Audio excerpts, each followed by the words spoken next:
والنجم والشجر يسجدان وفضل زمانا على زمان كما فضل مكانا على مكان وإنسانا على إنسان ونشهد أن لا إله إلا الله وحده لا شريك له لا ضد له ولا ند له ولا مثل له ونشهد أن سيدنا وسندنا وحبيبنا وحبيب ربنا وطبيبنا وطبيب قلوبنا ومولانا محمدا عبده ورسوله اللهم صل على محمد النبي الأمي وعلى آله وسلم تسليما وبعد فأعوذ بالله من الشيطان الرجيم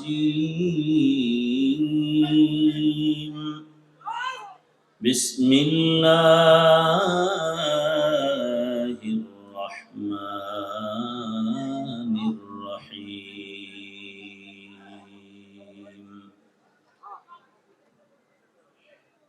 فمن كان يرجو لقاء ربه فليعمل عملا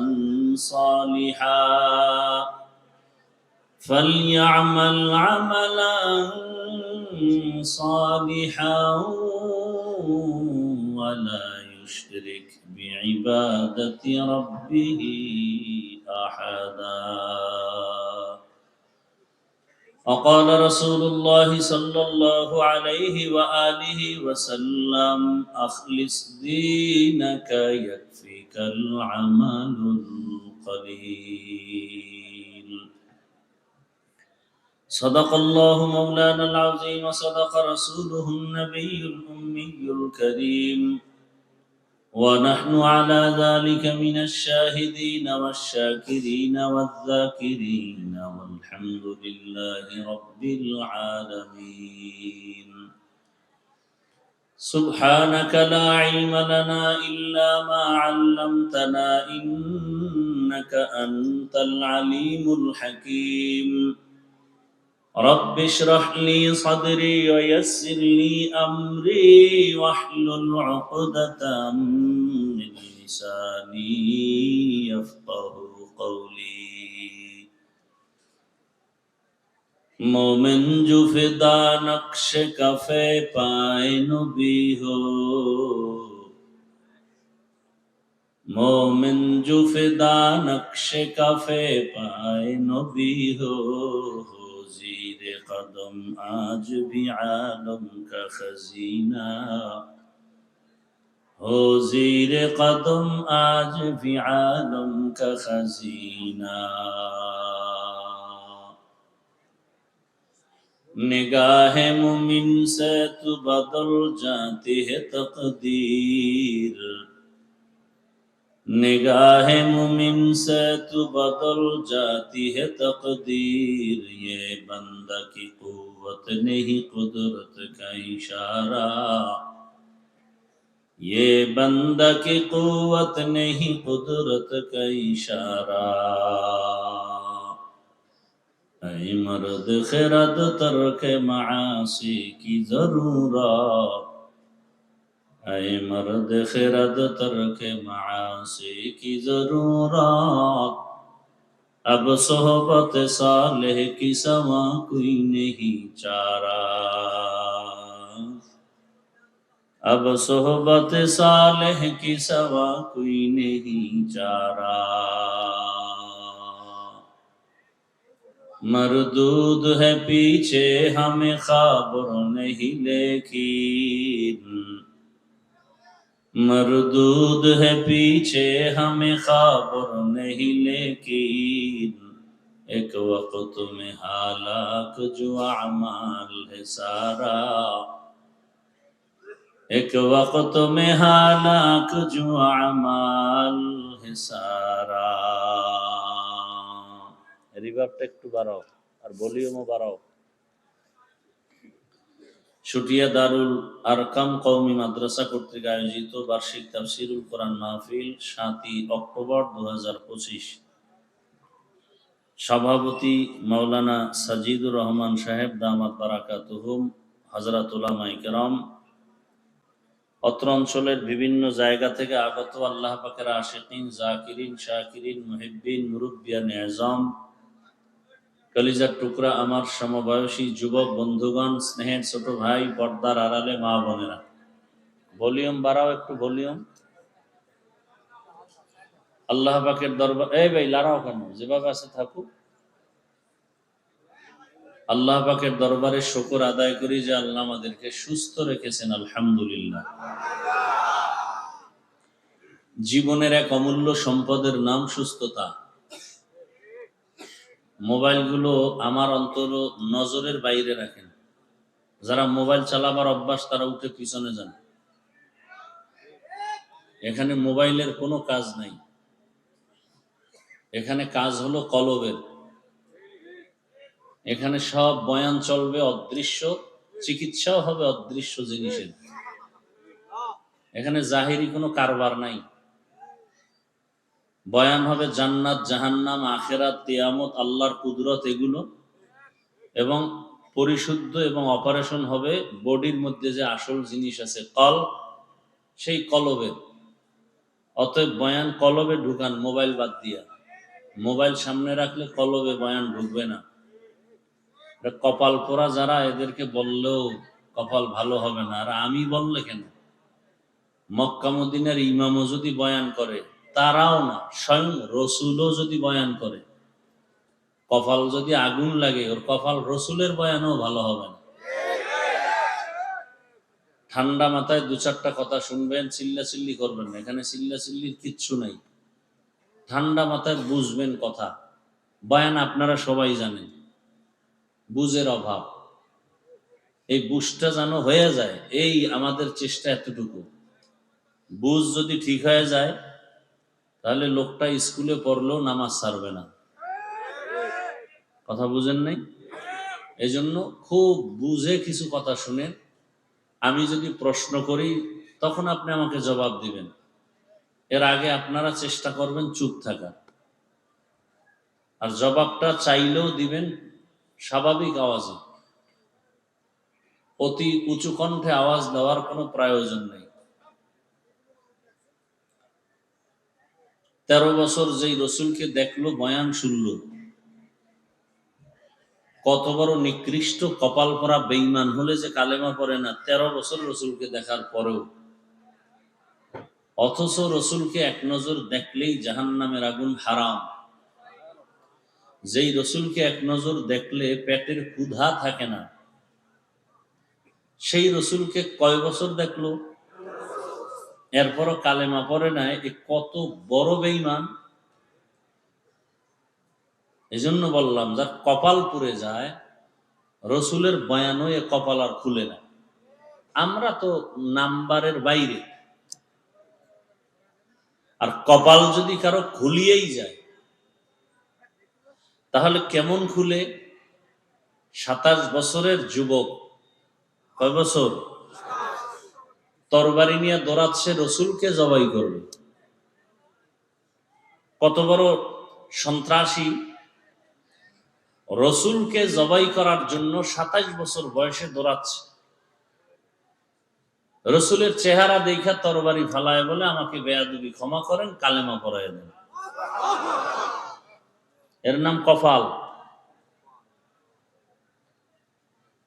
জানি না ওই বেঈমান আবু জাহালের কপাল নিয়ে এখানে কে আসছেন, আর কে 27 বছর যুবক ওমরের মতো কপাল নিয়ে আসছেন, জানি না। বুঝতে পারবো মোনাজাতের আগে আগে।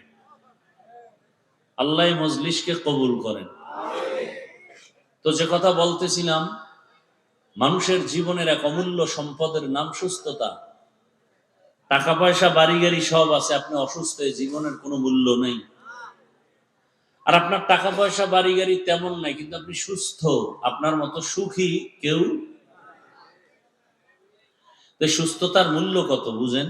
যে ব্যক্তি অসুস্থ তাকে জিজ্ঞাসা করেন সুস্থতার দাম কত। সামান্য একটু মাথা ব্যথা হলেই সব অশান্তি, একটু ঠান্ডা লাগলে খানা দানা ভালো লাগে না, ঘুমও আসে না, দুনিয়ার সব অন্ধকার হয়ে যায়। তো যার দুইটা চক্ষু নাই, যার দুটো পা নাই, এজন্য আমি মাঝে মাঝে বলি আল্লাহকে তো দেখেন নাই, আল্লাহকে দেখার ইচ্ছা যাদের আছে আজকের বয়ানটা শুধু তাদের জন্য। আজকে যে আমি আয়াত পড়ছি এই বয়ানটা শুধু তাদের জন্য যারা আল্লাহকে দেখতে চায়। যারা আল্লাহকে দেখতে চায় না, অন্তত আজকের বয়ান তাদের জন্য না। তো আল্লাহকে দেখতে চাননি, হাকিকতে দেখা হবে জান্নাতে। বাকি কিছু আল্লাহর কুদরত যদি ভিতরে অনুভব করতে চান যে আসলে আল্লাহ আছে, তাহলে ঢাকাতে পঙ্গু হসপিটালে যাই। কোন হসপিটাল? পঙ্গু হসপিটালে ঘুরে দেখে এসেন, আপনার অন্তর কি বলে আসার পরে বললেন। আসলে কপাল খারাপ হলে কি করার, যে এখানে এত মানুষ, কোথায় ঢাকা, সেখান থেকে যশোরের ওই পাশে বয়ান, আসতে আসতে নামাজ পড়লাম এই ফাঁক দিয়া, খাওয়ান দাওয়ান নাই। এরকম আমি না, সব আলেম এই উম্মত নিয়ে ফিকির করে, সমস্ত আলেমরা। কিন্তু আপনারা আলেমকে কি দেন? গালাগালি ছাড়া, গীবত শেখায়েত ছাড়া, বিরোধিতা করা ছাড়া আলেমকে কি দিছেন? আর আলেম নিঃস্বার্থভাবে জীবনের সবকিছু উম্মতকে বিলাইয়ে দিতেছে।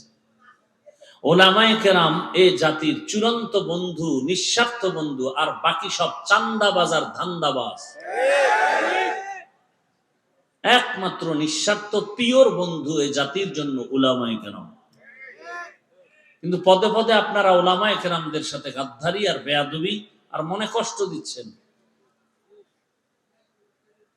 এত মানুষ এখানে কি লাভ হবে? ফজর পড়ে নাই, জোহর পড়ে নাই, হাজারো মানুষ এখানে বসা, আসর পড়ে নাই, মাগরিব পড়ে নাই, এশা পড়ে নাই। এখন মোনাজাতের পরে যাবে, গিয়েই মোবাইল চালাবে, সারাটা রাত জেনা করবে ঘরে বসে বসে, সারা রাত। চোখের জেনা, কানের জেনা, জবানের জেনা, অন্তরের জেনা, ঘরে ঘরে, রুমে রুমে। ছেলে মোবাইল চালায়, মেয়ে চালায়, স্বামী চালায়, স্ত্রী চালায়, ভালো কিছু দেখবে না, শুধু জেনা জেনা।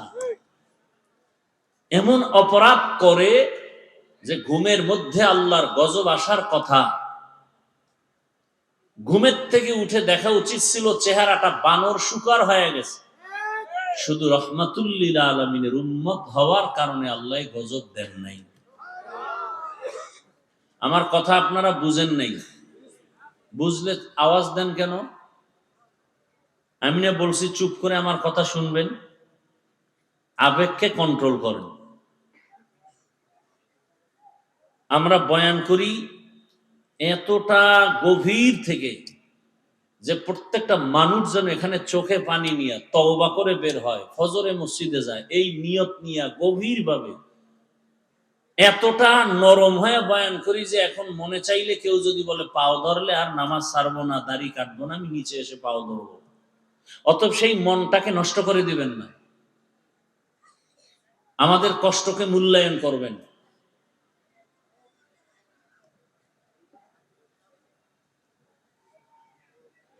আল্লাহ আমাদেরকে এখানে হাজির হওয়ার তৌফিক দান করেছেন, এজন্য আরেকবার শুকর আদায় করি আলহামদুলিল্লাহ। দরুদ ও সালাম সৈয়দুল মুরসালিন রাহমাতুল লিল আলামিন শফিউল মুজনিবিন খাতামুন নবিয়্যিন সৈয়দুস সাকালাইন ইমামুল মুরসালিন হযরত মুহাম্মদুর রাসূলুল্লাহ। সবাই পড়লেন না তো? নবীর দুরূদ হিন্দুরা পড়বে, কারা পড়বে? আপনারা মুসলমান না, পড়লেন না কেন? সবাই জবান খুলে আবার পড়েন। একবার পড়ছেন, সাথে সাথে 3টা পুরস্কার পেয়ে গেছেন। 1 নম্বর পুরস্কার 10টা গুনাহ মাফ, দ্বিতীয় পুরস্কার 10টা নেক আমল নামায় যোগ হয়েছে, তৃতীয় পুরস্কার আল্লাহর দরবারে আপনার মর্যাদা 10 গুণ বেড়ে গেছে। हर के बाशुद आमिले सल्लु मुदाम आतिशे दोज़ख शवद बरवाए हराम। বেশি বেশি বেশি দরুদের আমল করেন এবং আল্লাহ আমাদের করার তৌফিক দান করেন। জীবনে যা চাইবেন সব পাবেন, তাবিজ দরুদ শরীফ। কিন্তু গাঞ্জা খাইয়া পড়লে তো হবে না, বিড়ি টাইনা পড়লে তো হবে না। জবানকে পাক করেন। আমি আল্লাহর কাছে চাইলে যা না পাবো, আপনি পবিত্র জবান দিয়ে চাইলে আল্লাহ সাথে সাথে দিবেন। না, আপনার জবান তো পবিত্র না, মিথ্যা বলেন, গীবত করেন, গালাগালি করেন, তো আপনার জবান পাক হবে কিভাবে? যাদের আয়োজনে আজকের এই প্রোগ্রাম, সময়, পরামর্শ, অর্থ দিয়ে যারা আয়োজন করেছেন, আল্লাহ সবাইকে কবুল করেন। উলামায়ে হযরত আলোচনা করেছেন, আপনারা শুনছেন। উলামায়ে কেরামের কথাগুলো উম্মাহকে সহি তরিকায় আমল করার তৌফিক দান করেন।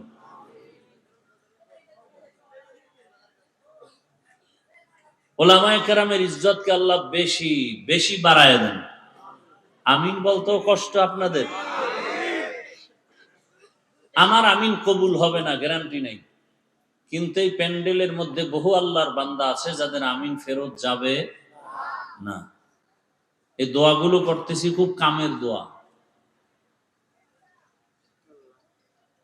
আল্লাহ, উলামায়ে কেরামের ইজ্জত কমবে না বাড়বে? বলেন। বাড়ানোর চেষ্টা করিয়েন, কমানোর চেষ্টা করবেন না। উলামায়ে কেরাম জান্নাতের পথ দেখাবেন, দুনিয়াতে শান্তির পথ দেখাবেন, রসুল এসে দেখাবেন না। সাহাবায়ে কেরাম আর আসিয়া দাওয়াত দিবেন না। কিয়ামত পর্যন্ত এই উম্মতের পেছনে শান্তির পথ দেখাবেন, মুক্তির পথ দেখাবেন একমাত্র উলামায়ে কেরাম, একমাত্র উলামায়ে কেরাম। অতএব উলামায়ে কেরামের সম্মান নষ্ট হয় মতো কোনো কাজ করবেন না। দেখেন একজন অন্যায় করে, ছেড়ে দেন, আপনি গিয়া সেখানে ইনভলভ হয়েন না, আল্লাহর কাছে ছেড়ে দেন। আসমানের বিচারটা কঠিন হয়, টের পাইতেছেন না কিছু? আসমানের বিচার যে কঠিন, এটা কেউ ফিরাইতে পারে? কোন র্যাব, আর্মি, পুলিশ, বিডিআর, দুনিয়ার কোন ক্ষমতা আসমানের বিচারের ফয়সালাকে ফিরাইয়ে দিতে পারে? এটা তো চোখে দেখতেছেন। আল্লাহর কাছে ছেড়ে দেন।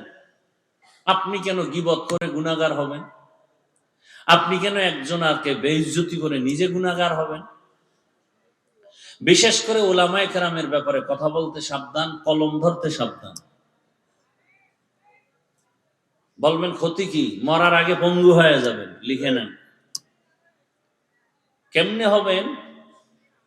সুযোগ থাকলে বয়ানের শেষের দিকে হাদিস থেকে দলিল দিয়ে দেব। আল্লাহ আমাদেরকে হেদায়েতের দৌলত দান করেন। উলামায়ে কেরাম রাসূলদের ওয়ারিস। আমি আপনাদের দোয়া নিতে আসছি। রাস্তাঘাট খুব ভালো, এই জন্য সময় বেশি লাগছে। আপনাদের অন্তর ভালো তো, এই জন্য রাস্তাঘাটও ভালো।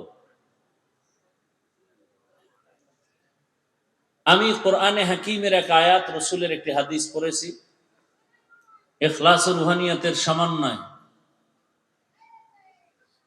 হেদায়েতের উদ্দেশ্যে, আমলের নিয়তে, সহি নিয়তে, সহি তরিকায়, সহি কিছু কথা আমি বলতে পারি, আপনারা শুনতে পারেন। দয়াময় আল্লাহ সে তৌফিক দান করেন। এটা দোয়া করছি না? কথা বলেন না কেন? কি দোয়া করছি? আয়াত ও হাদিসের আলোকে, সহি নিয়তে, সহি তরিকায়, সহি কিছু কথা, রুহানিয়াতের সমন্বয়। কি বুঝবেন রুহানিয়াত? বয়ান তো সবাই করে, পুলিশে ভিড়ায় আসামিরে কাঁদে না, বয়ানে বসে মানুষ কাঁদে কেন? ওরে মারলো কে? ও জ্ঞানী বাবারা, আমাদের যারা বোকা বলো বোকা, আমরা আসলেই বোকা, আসলেই আমরা বোকা। না হয় তোমরা আমাদের গালি দেওয়ার পরেও কেন তোমাকে পাও ধরি। ও যুবক বাবারা, পুলিশে আসামি নিয়ে থানায় বেতের বাড়ি দেয়, কাঁদে না। কোরআনের বাগানে বসার পরে হাউমাউ করে ওই যুবক কাঁদে কেন? ওরে মারলো কে? এবার বুঝে না ওই ময়দান, এই প্যান্ডেলের মূল্য কত। কিছু কপাল পোড়া কয় এত কাদা ভালো না, কান্নাকাটি করে লাভ কি? আল্লাহ কয় বেশি কাঁদো। তুমি বলো এত কাদা লাগে না। কত কাঁদছো জীবনে? কি ওলামায়ে কেরাম, আল্লাহ বলেন ফালিয়াজ হাকু কালিলা, কম হাসো, ওয়ালিয়াবকু কাসীরা, বেশি হাসো। কত বেশি? নূহ নবী কাঁদছেন, কান্নার কারণে আল্লাহ তার নাম বাদ দিয়া কান্নাওয়ালা শব্দ দিয়া ডাকছেন, ইয়া নূহ, হে কান্নাওয়ালা আমার গোলাম। আসলে নূহ নবীর নাম কি? আব্দুল গফফার। নাম কি? আল্লাহ তো সেই নামে ডাকেন নাই। কোরআনে এসে গেছে, সূরার নাম হয়ে গেছে সূরায়ে নূহ। কান্নাওয়ালা বান্দা। কি কাঁদছেন? রসুলের কাঁদা আপনি দেখছেন? আবু বকরের কান্নার খবর আছে আপনার? অথচ এদের হাতে জান্নাতের টিকিট রেডি। ওমরের কান্নার খবর জানেন? মোবাইলে আকাম না কইরা মোবাইলে ডাউনলোড করেন, খোলাফায়ে রাশিদিন লেখা বাংলায় সার্চ দেন, জীবনী চলে আসবে। আবু বকরের জীবনী দেখেন, কি পরিমাণ কান্না। ওমরের জীবনী কান্না, ওসমানের জীবনী কান্না, আলীর জীবনী কান্না। একজন বড় আল্লাহওয়ালার নাম বলেন যে কাঁদে নাই? একজন নবীর ইতিহাস বলেন যে কান্না করে নাই? অথচ তাদের আমল, তাদের এলেম, তাদের নামাজ, তাদের রোজা, তাদের তেলাওয়াত, তাদের তাকওয়া কত সুন্দর। আল্লাহ খুশি হয়ে তাদেরকে জান্নাতের সুসংবাদ দিয়েছেন, এরপর কাঁদবেন কেন তারা? তাদের তুলনায় আমি মানুষই না, আমি কুত্তার চেয়ে খারাপ, আমার চরিত্র পশুর থেকে খারাপ। নামাজ পড়ি মানুষকে দেখাবার জন্য, দান করি মানুষকে দেখাবার জন্য, তেলাওয়াত করি মানুষকে দেখাবার জন্য, মাদ্রাসায় দান করি মানুষ যেন আমাকে মারহাবা বলে। তাহলে আমি তো আসলে মানুষ না। সবাই আপনারা জানেন হাফিজুর রহমান ভালো বক্তা। আল্লাহ কয় আমি জানি তুই সারা রাত মোবাইল চালাও, তোর হাত গুনার কারণে না পাক কেউ জানে, আমি আল্লাহ জানি। গুনাহের কারণে তোমার চোখ দুইটা না পাক কেউ জানে না, আল্লাহ জানেন। গুনাহের কারণে তোমার জিহ্বা না পাক, তোমার অন্তর না পাক, স্ত্রী জানে না, কে জানেন? কিসের বাহাদুরি? ওরা তো ডবল কপাল পরা, যে নিজেও দাড়ি রাখে না, অন্য রাখছে তাও পছন্দ করে না। কত বড় নিকৃষ্ট কপাল পরা, যে নিজেও নামাজ পড়ে না, অন্য নামাজ পড়লে তাও ভালো লাগে না। নিজেও পর্দা করে না, অন্য পর্দা করে তাও পছন্দ করে না। নিজেও হালাল খায় না, অন্যেরা হালাল খায় তাও পছন্দ করে না। এ কি শুধু সিঙ্গেল কপাল পরা? ওর তো তওবাও কপালে নসিব হবে না। ও এমন কপাল পরা যে তওবা নাই কপালে। হ্যাঁ, ওই ব্যক্তি তওবার দরজায় আসবে যে নামাজ পড়ে না, অন্তরে আফসুস করে। রোজা রাখতে পারে না, কিন্তু অন্তরে কি আছে? আফসুস আছে। আরে দরকার, তার তওবা নসিব হবে। ওই নিকৃষ্ট কপাল পরা, নিমক হারাম, ওর কপালে তওবা নসিব হবে না। যে নিজেও নামাজ পড়ে না, অন্যের নামাজও পছন্দ করে না, এমন বদমাশ সমাজে বেয়াদব আল্লাহর দুশমন নাই? ওর কপালে তওবা নসিব হবে না, কারণ ওর অন্তরে কি নেই? কোনো আফসুস নাই। ও দান করে না, অন্যেরা দান করে কেন? এই জন্য ওর অ্যালার্জি আছে না নাই? ওই আমি ছাত্র জীবনে মসজিদে নামাজ পড়াইতাম, তো আজানও দিতাম মাঝে মাঝে, গ্রামের মসজিদ। তো আজান দিয়ে মাঝে মাঝে গজল গাইতাম। ওই এলাকার কিছু প্রভাবশালী এরা কইতো, হুজুর আপনি আজানের পরে গজল গাইেন। আমি সমস্যা, তাহাজ্জুদের ক্ষতি হয়। ফজরের আজানের পরে আমি গজল গাই, হ্যাঁ তাহাজ্জুদের ক্ষতি হয়। এবার বুঝেন যে কেমন বদমাস, কত বড় নিকৃষ্ট নিমক হারাম। ফজরের পরে হে তাহাজ্জুদ পড়ে। আল্লাহ হেদায়েত দান করেন। আমি কিন্তু একটা কথা বলে ফেলছি শুরুতে, এই ময়দানে কারা কারা ওমরের কপালওয়ালা আর কারা আবু জাহাল মার্কা কপালওয়ালা মুনাজাতের আগে টের পাম, টের কিন্তু পাইতেছি। আল্লাহ হেদায়াত দান করুন। আবু জাহালওয়ালারা বয়ান শুনবে ঠিক, মাঠে যায় বাড়ি যাইবার বলবে না, যা ভাবছিলাম এর কিছুই তার মধ্যে নাই। কতক্ষণ গীবত করিয়া গেল, হিংসায় ভরা তো, আউযুবিল্লাহ পারে না। আমার গ্রামে বলে লিখতে পারে না, মুসবার জম, লিখতে পারে না, মুছতে পারে। আর একদল ওমর মার্কা কপালওয়ালারা বলবে, আরে জীবনে গুনাহ তো কম করি নেই, আজকে আর গুনার পথে যাব না, নামাজ তওবা করে নামাজি হইয়া চোখে পানি নিয়ে যাবে না, আল্লাহ আমাকে মাফ করো। সংখ্যায় কম, আল্লাহ হেদায়াত দান করেন। আয়াত ও হাদিসের তরজমাটা বলি, তারপরে সংক্ষেপ কিছু ব্যাখ্যা। উঠা বসা করলে আমি হাত দুইটা উঠাইয়া দোয়া করে নেমে যাব, উঠে যাবেন সেই বয়ান আমরা করি না। বুঝা গেল আপনার কলবে এমন মরিচিকা পড়েছে যে বয়ানে ধরবে না।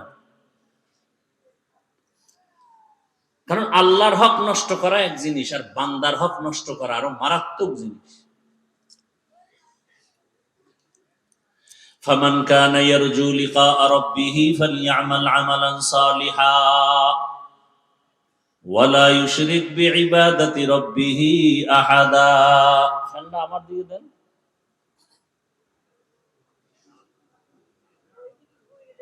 সমস্যা সামনে দিয়ে দাও, নিচে নামায় দাও। হয় এখানে এই লোকটা যেখানে বসা এখানে দাও, নিচে নামায়।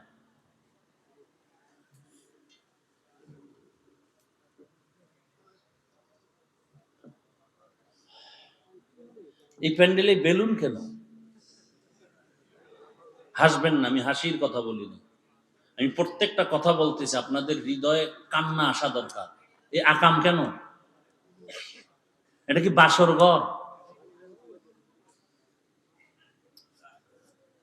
এই অপচয় কেন? বেলুন তো টানায় মানুষ, বিভিন্ন অনুষ্ঠান দুনিয়াবি, আর এটা তো কান্নাওয়ালা মজলিস, আখিরাতের মজলিস। আল্লাহ, যাই হোক, শেষে আবার হাদিয়াও দেবে না বেলুনের বিরুদ্ধে কইলে। কোন ভেজালে করি তাও তো বলা যায় না। জিগাইলে কি পোলাপানে করছে হুজুরে দিয়ে চাইয়া লাভ নেই, সব পোলাপানের দোষ।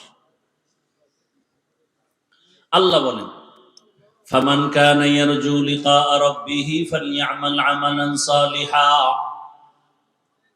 দুনিয়াতে যারা অন্তর থেকে তামান্না করে, আশা করে তার রবের সাথে সাক্ষাৎ করবে, মুলাকাত করবে, ফালইআমাল আমালান সালিহা, প্রথম কর্মসূচি তারা যেন নেক আমল করে, ওয়ালা ইউশরিক বিইবাদাতি রাব্বিহি আহাদা, সতর্কতার সাথে চলতে হবে, শিরিকের গুনাহ যেন ভিতরে না ঢুকে। ইবাদত করতে গিয়া, নেক আমল করতে গিয়া যেন শিরিকের গন্ধ না থাকে। রহমতের নবী বলেন, আখলিস দীনাকা ইয়াকফিকাল আমালুল কালিল। ও মুমিন উম্মত, তোমার ঈমান ও আকীদা পরিশুদ্ধ করো, অল্প আমল জান্নাত পাওয়ার জন্য যথেষ্ট হবে। বেশি আমল না, অল্প। কথা বলতে হবে, আমি জিগাইলে কথা বলবেন। আমল কি কম না বেশি? কম, কম। কিন্তু আমলের মধ্যে আমি যা করব, যা বলবো, সব হবে আমার আল্লাহর সন্তুষ্টির জন্য। কার জন্য? আমি বয়ান করি আল্লাহকে খুশি করার জন্য, বয়ান শুনি আল্লাহকে খুশি করার জন্য, ঘুমাই আল্লাহকে খুশি করার জন্য, খানা খাই আল্লাহকে খুশি করার জন্য। যেই মানুষটা আল্লাহকে খুশি করার জন্য খানা খাবে, ওই বান্দা বাম হাতে লবণ নিবে না, বাম হাতে পানি পান করবে না। আমাদের সমাজে বহু ভদ্রলোক আছে, ডান হাত দিয়া খানা লোকমা দেয়, বাম হাত দিয়া লবণ নেয়। কেউ ভদ্রলোক বাম হাত দিয়া লবণ নেও কেন? কয় এটা তো বাথরুমে ব্যবহার হয়, ওখান থেকে একটু আলাদা ফ্লেভার পাই। আছে না নাই? এরা বলে ভদ্রলোক। কেতনা বড় ইতর হলে এই কাম করে। আল্লাহ হেদায়াত দান করুন। আসতে বললেন কেন? আমিন রে। অন্যের জন্য দোয়া করতে চান না, না? অথচ হাদিস শরীফে আছে যারা অন্যের জন্য দোয়া করে সেই দোয়াটা নিজের জন্য আগে কবুল হয়। একজনে দোয়া করছে, আয় আল্লাহ এই এলাকার সবাইকে মাফ করে দাও। একজন ফেরেশতা আইসা হাজির। আল্লাহ বলে, বান্দা কার জন্য দোয়া করলো? কয় এলাকার সবার জন্য। কয় নিজের জন্য করে নাই? কয় না। আল্লাহ বলে, ফেরেশতা সাক্ষী থাক, আমি আর আগে তারে মাফ করে দিলাম।